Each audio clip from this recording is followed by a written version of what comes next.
"Get me the $1,500 phone or don't come to Christmas," my sister's boy texted. I replied, "No." Seconds later my sister added, "You should feel lucky we even ask." I stayed silent. That night I made quiet moves. By 9 a.m. they were screaming. I don't know when exactly it happened, when being generous turned into being expected. Maybe it was the year I got promoted and offered to cover everyone's phone bills, just until Courtney finished school. Or maybe it was when I bought Mom a new fridge after hers broke and Courtney said, "Must be nice to be the favorite." Either way, somewhere along the way I stopped being the sister and started being the family wallet. No thank yous. No checking in. Just endless little charges, favors, and unspoken rules. Like how I pay for our family's Amazon Prime, the Netflix, the Spotify, the shared Costco membership. Even Aiden's phone line, which I didn't even know was on my account until I checked the statement last month. And I kept going along with it because that's what I'd always done. But something snapped last December. It was the way Courtney rolled her eyes when I said I was thinking of staying in the city for Christmas instead of flying home. "You don't even have a real family," she muttered, not even bothering to look up from her phone. I let that one sit for weeks. It dug in deep. Then 2 nights ago I got a text from Aiden. I was at home making dinner, standing in my kitchen with a podcast playing in the background, and my phone buzzed. It said, "Get her the $1,500 phone she wants for Christmas. You can afford it. Don't come if you're not gonna do something that simple." No hi. No, how are you? Just that. I didn't respond. I waited. And sure enough, a few minutes later, Courtney chimed in. "You should feel lucky we even ask. You've got no kids, no husband, no responsibilities. You live in that nice condo like some princess. It's one gift." And that was it. Not the money. Not the phone. Not even the entitlement. It was the sentence, "You should feel lucky we even ask." That was the moment I knew they didn't see me as a person anymore. Just a resource. Someone who existed to make their lives easier. And apparently they thought they were doing me a favor by including me. So I didn't text back. I didn't fight. Instead I got quiet. Logged into every account I pay for. The Family Prime, Netflix, Spotify, Hulu, even the phone plan. One by one I removed their names. No warning. No message. Nothing dramatic. Just silence. By 9 a.m. the next morning my phone lit up with chaos. Courtney was screaming in text. Aiden tried calling twice, then left a voicemail asking if I was off my meds. My mom texted too, asking what happened because suddenly her music app and online orders weren't working. I didn't answer any of them. They had no idea what was coming next. By the next morning the group chat had turned into a circus. Courtney went from yelling to guilt-tripping in record time. One message called me selfish. The next she said she'd pray for me. Then she dropped the "you ruined Christmas" card like that was supposed to undo everything. Aiden was more direct. He told me I needed therapy and that I was clearly spiraling. I wasn't spiraling. I was finally breathing. Then Mom texted twice. First just, "Can we talk?" Followed by, "Your sister says the phones aren't working." No question mark. Just that flat line of disappointment she always sends when she doesn't want to outright take sides. I didn't respond to anyone. Instead I sat on my couch with coffee, scrolled through my own messages and wondered how I let it get this far. I'd been covering their lives in the background for years. I never made a big deal out of it. Never posted about it. Never even brought it up in conversation. I just paid. I knew Courtney and Aiden were always tight on money. I knew Mom and Dad had their ups and downs with medical bills. So I stepped in, quietly, because it felt like the right thing to do. I thought it meant we were family. But the moment I said no to one thing, one overpriced gift for someone who treats me like a servant, suddenly I was the villain. That's what got to me the most. Not the money. Not the phone. But how fast the love vanished when the faucet turned off. So I turned off everything. Netflix gone. Amazon Prime logged them all out. Spotify removed every user except myself. The family phone plan canceled every line but mine. Even the old emergency credit card I gave Mom after Dad's surgery? Frozen. She'd used it last week at a wine store and I'm not even sure she remembers why she was given it in the first place. I didn't send a message. Didn't announce it. I just made quiet moves. My version of cleaning house. And then for the first time in years I did nothing. No explaining, no fixing, no apologizing. Just silence. That silence didn't last long. At 9:12 a.m., Courtney started again. This time she tried a new angle. "You seriously left your niece without a working phone? What kind of aunt are you? Her niece is 6 years old. He does not need a phone." Then Aiden texted something about how I owe it to the family because I had a head start in life. That part actually made me laugh out loud. A head start. I worked 2 jobs through college while Courtney dropped out after a semester and got engaged to a guy who thought Dogecoin was a retirement plan. Then came the call I didn't expect. My dad. He's usually the quiet one. Never takes sides. His role in the family dynamic is mostly to nod and change the channel. But here he was, standing outside my apartment building calling to be let up. I buzzed him in. He walked in like he was delivering a message he didn't want to carry. Said things were getting out of hand. Said Courtney was hurt and Aiden was worried about her. That they had a lot going on with the kid and maybe I could just let this go. Maybe just this once I could pick up the slack. And then he said, "They're raising a child now, Jeanette. You don't understand how hard that is." There was the old argument. Because I didn't marry young. Because I didn't have a baby. Because I bought a condo by myself and drive a car I paid off in cash. I'm automatically the one who has to carry everyone else. I didn't say much. Just listened. Dad left thinking maybe I was softening. Maybe I was just tired and would wake up tomorrow and plug everything back in. But as soon as the door shut, I sat down and pulled up the last 3 years of bills and transactions. 3 years. $27,000, give or take. And not one thank you that wasn't followed by another request. I wasn't softening. I was just getting started. By Monday night, the tone shifted. The rage and entitlement dried up, and what replaced it was something I hadn't seen from my family in a long time. Panic. Courtney stopped spamming the group chat. Aiden went quiet. Even Mom hadn't sent anything in hours. I figured they were regrouping, maybe trying to guilt trip me from another angle. But then I got an unexpected message. It was from my cousin Tasha, who lives 2 states over and only shows up at weddings or funerals. She said Courtney had reached out to her to ask if she could help talk some sense into me. That's when I knew they were scrambling. Courtney never talks to Tasha. I didn't reply. I was curious to see how far they'd take it. Later that night, I got a notification. Aiden was trying to reset the password on the Amazon account. I had already removed his email, but the attempt was enough to make me change everything again and add 2-factor authentication.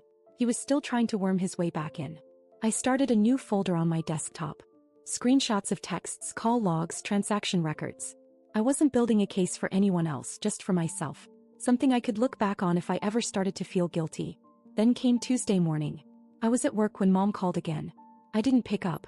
10 minutes later, she texted, "I know you're upset, but your sister is dealing with a lot right now. Can't you just help her until things calm down? You're the only one who can. And then, be the bigger person. That's what your father always says you're good at." There it was again. That little phrase they all cling to when they want something. You're the only one who can. Not because I'm kind. Not because I'm generous. But because I made it out. Because I worked hard, sacrificed, and built a life they didn't expect from me. And they saw that as a resource, not a result. I didn't reply to her either. I did, however, notice something strange that evening. My dad called again, this time from a different number. He left a voicemail saying Courtney and Aiden were in a bit of a situation. Something about the car being repossessed. They had been using my credit score to lease it. I hadn't co-signed officially, but the dealership had required a co-signer's income verification, and I'd stupidly sent them my pay stub 2 years ago to help them qualify. So when the payments stopped and the dealership came knocking, they called me. That's when it really hit. They weren't just leaning on me. They had built their stability on my back. Every late bill, every luxury they pretended they could afford, every emergency they dodged. It was because of me. I went home, pulled up my bank account, and closed the last tie I had left. An auto payment I'd set up ages ago that covered their internet bill. It was only $74 a month. But it was symbolic. A lifeline they no longer deserved. 20 minutes later, my phone rang. It was Courtney. I let it go to voicemail. She didn't leave one. But the next day she would. And what she said would change everything. By Wednesday, the silence wasn't peaceful anymore. It was tense. Still no calls, no texts. Nothing from Courtney, Aiden, or even Mom. But I knew something was coming. They were never the type to go down without one last dramatic push. I was right. That afternoon, I got a call from an unknown number while I was in a meeting. I let it go. When I checked my voicemail later, it was Courtney, crying. Real crying, not the dramatic sniffles she used to use when she wanted a refund on something. Her message was short. "Please call me back. It's not about the bills. We need help. It's not just us anymore." That last part stuck in my head. I almost didn't call back. But curiosity got the better of me. When she picked up, I barely recognized her voice. She sounded small. She said they'd been evicted. Apparently, Aiden hadn't paid the rent in over 3 months. He was too embarrassed to tell her until the eviction notice was taped to the front door. He'd been spending what little money they had trying to flip sneakers and crypto coins again. They were living in his cousin's basement. The car had been towed, the utilities shut off. Their daughter, my niece, was missing school because they couldn't afford gas or Wi-Fi. And Courtney for once wasn't angry. She was desperate. She asked if I could help them get back on their feet. Just for a few months. Said they'd pay me back. Swore they'd do better. And I almost said yes. I almost let all of it go. The years of insults, the eye rolls, the way she used to mock my job and call it bougie nonsense. I almost believed she was sorry. But then she added, Mom says it's kind of your fault too, since you knew Aiden was unstable with money and still let him depend on you. There was. Even at rock bottom somehow I was still to blame. I told her I'd think about it. Then I hung up and didn't call back. That night I got an email from the elementary school. Apparently I was still listed as an emergency contact for my niece, and they needed someone to pick her up because Courtney hadn't shown. I left work and drove straight there. My niece was sitting in the office, quiet with her backpack in her lap.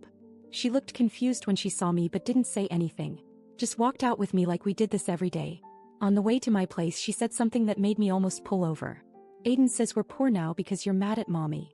I didn't know what to say, so I said nothing. I let her stay with me that night. Fed her, helped with her homework and emailed the school to update my number. Courtney called once. I didn't answer. The next day Mom showed up at my apartment. She didn't even ask how I was doing. Just walked in, looked around and said, "You know this isn't right." I asked her what wasn't right. Letting a kid sleep in a warm bed? Giving her a stable place to eat? She didn't answer that. She just said, "Courtney's your sister. If you let them fall apart now they might never recover." I asked if she ever said anything like that to Courtney when she was draining my bank account and treating me like a personal assistant. Mom didn't like that. She left after saying, "I raised you better than this." That's when I realized they didn't want help. They wanted a reset button. They wanted me to carry the weight again without complaint. But things were different now. Courtney would call again. Aiden would show up at my job with some sob story. Even Dad, quiet as he usually is, would ask me to reconsider. But none of them knew the full truth. While they were busy pointing fingers at me, someone else had reached out. Quietly, privately. Aiden's other girlfriend. And what she told me. That was going to flip everything upside down. It was a Thursday night when I got the message. Came through Instagram of all places. A woman named Natalie sent a short DM. "Hey, I think we need to talk. It's about Aiden. I've seen him texting you. I'm not trying to start drama. Just want the truth." I stared at it for a solid minute. Then reread it. Texting me? He hadn't messaged me since the phone stunt. But something about the way she wrote it, like she thought I was involved with him, made me curious enough to reply. I gave her my number and 10 minutes later we were on the phone. Turns out Natalie had been dating Aiden for over a year. A full year. She had no idea he was still living with Courtney. He told her he was going through a divorce, that his ex was crazy, and that the little girl he posted about sometimes was his niece, not his daughter. He'd even borrowed money from her. I sat there listening with this slow burn crawling up my spine. I shouldn't have been surprised. Aiden was always slippery. Always too charming, too smooth, the kind of guy who dodged accountability with a laugh and a backhanded compliment. But this. While my sister was begging me for help, he was actively dating someone else and spinning a fantasy life behind her back. And suddenly I didn't feel guilty at all. I asked Natalie if she'd be willing to talk to Courtney. She said she'd think about it. I told her she didn't owe anyone anything, but if she did decide to come forward, I'd support her. The next day I dropped my niece off at school, then sat in the parking lot. I texted Courtney, "You need to talk to Natalie. Ask Aiden who she is. I'm not saying anything else." She replied 2 minutes later. "What the hell are you talking about?" That was the last I heard from her until 2 a.m. I woke up to 4 missed calls and 1 voicemail. He was screaming, crying, furious, completely unraveling. She'd confronted Aiden. He didn't deny it. Didn't even try. He packed a bag and left. No apology, no explanation. Just left her and their daughter with nothing but overdue bills and a mountain of lies. Mom called the next morning. Her voice was soft, like it had been wrung out overnight. She said she was staying with Courtney for a few days, helping with the baby. Said Courtney was broken. Said maybe now I could step in and help since the real problem was gone. But I didn't agree. Because the real problem wasn't just Aiden. It was the entire pattern. Courtney's entitlement, Mom's excuses, the way they always treated my help like a down payment for future guilt. I told her I wouldn't be doing anything more. Not the bills. Not the car. Not the school fees. Not even the rent. Mom went quiet. Then she said, "You're going to abandon your own family over a phone?" I almost laughed. A phone. They still didn't get it. But I did. And when they showed up at my door again, all of them, even Dad, with a plan, with apologies, with a list of things they needed, they got their answer. They showed up the following Sunday. Courtney looked like she hadn't slept in days. Hair tied back, no makeup, just worn down and hollow. She was holding her daughter's hand. Mom and Dad flanked her, Dad carrying a manila envelope, Mom with a tight smile like she was trying to pretend this was some casual family visit. I let them in. Not because I wanted to talk, but because I wanted this part to be final. Courtney went first. She said everything she was supposed to say. That she was sorry. That she was hurt. That she didn't realize how much she'd taken me for granted. That Aiden was a mistake and she finally saw it. Then she asked for help. Not money. Just stability. Said they had found a 2-bedroom rental they could afford, with some help on the deposit. Said she wanted to take her daughter back to school regularly. Said she was starting over. Then Mom added that they'd all learned from this. That sometimes families break, but it's never too late to repair things. That I could be part of the solution. Dad handed me the envelope. It was a breakdown of what they needed. Rent deposit. Groceries. 1 month of utilities. They even included a note about paying me back in 6 months or less. I set it all on the table and said calmly that I wasn't going to do any of it. Mom's expression dropped instantly. Dad blinked like maybe he hadn't heard me. Courtney didn't speak at all. She just stared. I said they needed to figure it out themselves. That I had already done my part, for years. And the only reason they were standing in my apartment right now instead of in some shelter or sleeping in a car was because I took care of things they never even noticed. I told them I didn't hate them. I just didn't care anymore. And that's what shocked them the most. It's easy to fight someone who's angry. Harder when they're done. Mom got mad. Said I was being cruel. Said I was letting a child suffer to make a point. I told her the only point I was making was that I was no longer responsible for a family that never once acted like I was part of it. Unless they needed something. Then I opened the door. They left without another word. That was 6 weeks ago. Since then I've heard through Tasha that Courtney moved into a small rental an hour outside the city. He got a job at a daycare. Aiden tried to come back but she didn't let him. She blocked his number. Apparently Mom's still mad at me. So is Dad. They say I changed. Maybe I did. But I don't regret a single thing. Sometimes cutting people off isn't revenge. It's mercy for yourself. And if they ever find their way back to stable, good for them.